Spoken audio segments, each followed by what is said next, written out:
শোন, বাবা তো আমাদের জন্য কিছু রেখে যায়নি, শুধু একটা মোরগ, একটা দাঁড়, একটা বিড়াল রেখে গেছে। এখন এই তিনটে জিনিস তিনজন ভাগ করে নিতে হবে। দাদা, কোমল ছোট, তাছাড়া ওই বাবার দেখাশোনা করছে।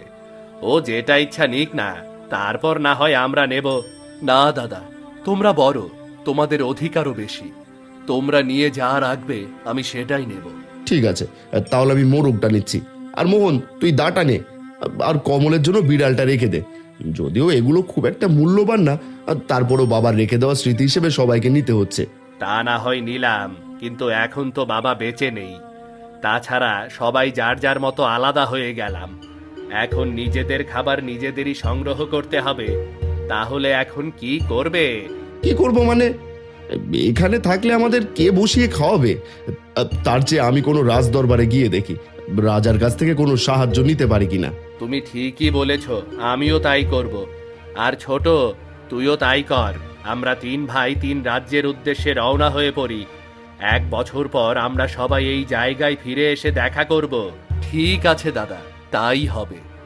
আমরা 1 বছর পর আবার এখানে এসে দেখা করব। নাও, এবার যার যার জিনিস নিয়ে বেরিয়ে পড়ি।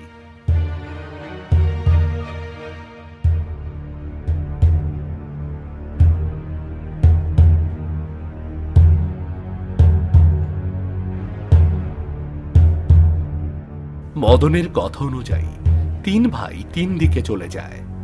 আস্তে আস্তে মদন দক্ষিণের রাজ্য হিমনগরে এসে পৌঁছায়। সে হিমনগরে প্রবেশ করতেই রাজা হিমচন্দ্রের ঘোষণা শুনতে পায়।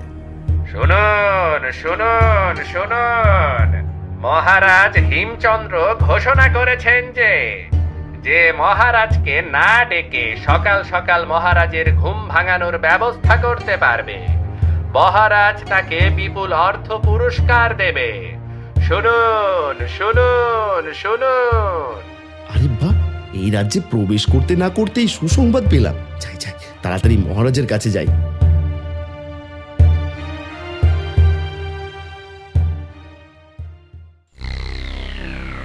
মন্ত্রী, আজও আমার নিদ্রা থেকে জাগতে এত বিলম্ব হলো কেন? এভাবে প্রতিদিন বিলম্ব করে রাজসভায় আসলে রাজ্য কি করে চলবে?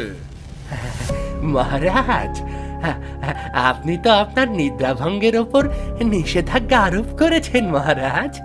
কেউ যদি ডেকে আপনার নিদ্রাভঙ্গ করে, তাহলে তো আপনি তাকে কঠিন শাস্তি দেবেন মহারাজ। হ্যাঁ, নিষেধাজ্ঞা আরোপ করেছে। তাই বলে তুমি মন্ত্রী হয়ে এমন ব্যবস্থা